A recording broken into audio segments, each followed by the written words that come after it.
Hello friends, Ramya வீட்டு சமையலுக்கு உங்களை வரவேற்கிறேன். இன்றைக்கு எல்லாருக்கும் பிடிச்ச கருவாட்டு குழம்பு பண்ண போகிறோம். அதுவும் பெரிய பெரிய நெத்தலி வச்சு கருவாட்டு குழம்பு பண்ண போகிறோம். சாம்பார் வெங்காயம் போட்டு பண்ண போகிறோம். ஒரு தடவை சாம்பார் வெங்காயம் போட்டு பண்ணுங்கள், ரொம்ப அட்டகாசமாக இருக்கும் டேஸ்ட்டு. அதுவும் கருவாட்டு குழம்பு எப்போவுமே இந்த மாதிரி நெத்தலி கருவாடெலாம் போடும்போது கொஞ்சம் குவான்டிட்டி அதிகமாக போடணும். அப்போ தான் உங்களுக்கு டேஸ்ட்டு அந்த ஸ்டாக்லாம் நல்லா இறங்கும். இப்போ நம்ம நெத்தலி குழம்பு செய்ய ஆரம்பிச்சிடலாம். ஒரு 6 டீஸ்பூன் அளவுக்கு நான் கடலெண்ணெய் சேர்த்துருக்குறேன். ஒரு அரை டீஸ்பூன் கடுகு போட்டுக்கோங்க. கடுகு நல்லா பொரியட்டும். பொரிஞ்சதும் அரை டீஸ்பூன் வெந்தயம் சேர்த்துக்கோங்க. வெந்தயம் தீஞ்சிடக்கூடாது. கொஞ்சம் பொன்னிறமாக வந்ததும் 200 கிராம் சாம்பார் வெங்காயம் நல்லா பொடிசாக அரிஞ்சு வச்சுருக்கேன், அதை சேர்த்துடலாம். இது கூடவே ஒரு 20 பல் பூண்டு, அதையும் கொஞ்சம் அப்படியே கீறிட்டு சேர்த்துக்கோங்க. முழுசாக போடுறதை விட கொஞ்சம் லைட்டாக கீறிட்டு சேர்த்திங்கன்னா ஸ்டாக் நல்லா இறங்கும். ஒரு கொத்து கருவேப்பிலை நல்லா கலந்து விட்டுக்கோங்க. கண்ணாடி பதம் வர வரைக்கும் வதங்கினா போதும். இது கரியணும் பொன்னிறமாக வரணும்னு அவசியம் கிடையாது. இந்தளவு கண்ணாடி பதம் வந்ததும் நான் 200 கிராம் தக்காளி பழம், எப்போவுமே தக்காளி கொஞ்சம் பழுத்த பழமாக சேருங்க, தக்காளி பழம் சேர்த்துருக்குறேன். இது வதங்குறதுக்கு தேவையான உப்பு சேர்த்துட்டு நல்லா கலந்து விட்டுக்கலாம். தக்காளி நல்லா குழஞ்சி வரட்டும்.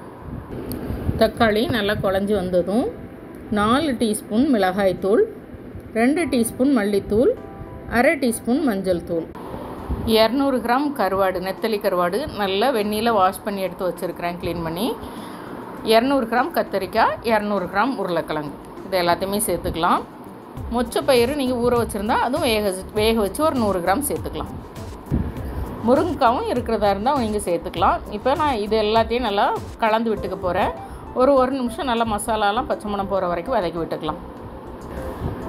ஒரு நிமிஷம் வதக்கினதுக்கப்புறம் 2 எலுமிச்சம்பழம் சைஸுக்கு நான் புளி எடுத்து வச்சுருந்தேன், அதை நல்லா கரைச்சி ஸ்டாக்கை சேர்த்துக்கோங்க.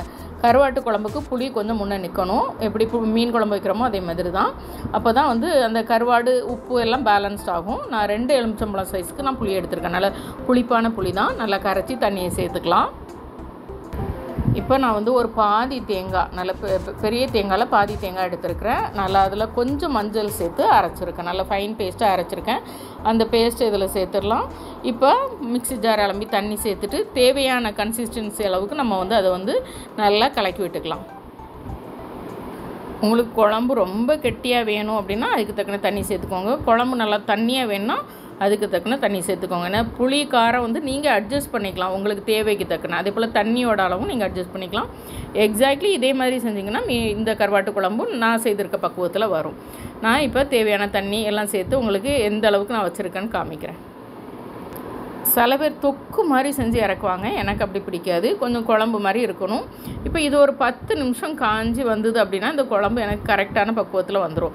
மீடியம் ஃப்ளேமில் ஒரு 5 நிமிஷம் மூடி வச்சுருப்பேன். 5 நிமிஷம் நான் திறந்து வச்சுருக்கிறேன். திறந்து வச்சு இந்த குழம்பு பண்ண போகிறேன், கொதிக்க விட போகிறேன். கொஞ்சம் தண்ணி சேர்த்தேன், கொஞ்சமாக உப்பும் சேர்த்துருக்கேன். உப்பும் குறைவாக இருந்ததுனால சேர்த்தேன். இப்போ புளி கூட எனக்கு கொஞ்சம் குறைவாக இருக்கிற மாதிரி இருக்குது, அதனால் அதுவும் கொஞ்சம் சேர்த்துக்கிட்டேன். இது எல்லாமே நம்ம கொதிக்க விடுறதுக்கு முன்னே நம்ம டேஸ்ட் பண்ணி அட்ஜஸ்ட் பண்ணிக்கலாம். அது மீன் குழம்பாக இருந்தாலும் சரி, கருவாட்டு குழம்பாக இருந்தாலும் சரி. இப்போ நல்லா கலக்கலன்னு சொன்ன மாதிரி 10 நிமிஷம் கொதிக்க விட்டுடலாம். இங்கே பாருங்கள், ஒரு 10லேருந்து ஒரு 15 நிமிஷம் வச்சுக்கோங்களேன். ஒரு மீடியம் ஃப்ளேமில் கொதிக்க விட்டிங்கன்னா இப்படி தான் உங்களுக்கு எண்ணெய் எல்லாம் பிரிஞ்சு அந்த குழம்போட கலரோட தன்மையே மாறிடும். அப்போ தான் உங்களுக்கு கருவாட்டோட ஸ்டாக் எல்லாம் இறங்கியிருக்கும். டைம் கொடுக்கணும், அந்த குழம்பு காயணும் அப்படின்னு சொல்லுவாங்க. அதுதான் அந்த மீன் குழம்பு கருவாட்டு குழம்புலாம். அந்த காய விடாமல் இறக்குனீங்கன்னா அது அவ்வளோ ஒன்றும் ஸ்டாக் இறங்காது. 10லேருந்து 15 நிமிஷம் ஆகும். இப்போ எனக்கு குழம்பு ரெடி ஆகிட்டு நான் தாளிப்பு கொடுக்க போகிறேன். நான் கொஞ்சமாக எண்ணெய் சேர்த்து 2 சாம்பார் வெங்காயம், அதே போல் ஒரு கொத்து கருவேப்பிலை, கடுகெல்லாம் சேர்த்து தாளித்து வச்சுருக்கேன்.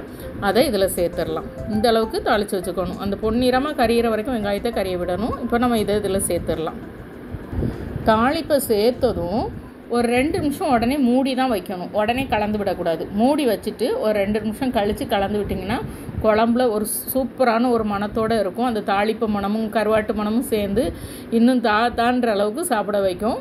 கண்டிப்பாக இதே மாதிரி அளவுகளோடு ட்ரை பண்ணுங்கள். பிடிச்சிருந்தால் லைக் பண்ணுங்கள், ஷேர் பண்ணுங்கள், சப்ஸ்கிரைப் பண்ணுங்கள். வீட்டில் சமைச்சு சாப்பிடுங்க, வீணாக்காமல் சாப்பிடுங்க. மீண்டும் புது வீடியோவில் சந்திக்கலாம். பாய்.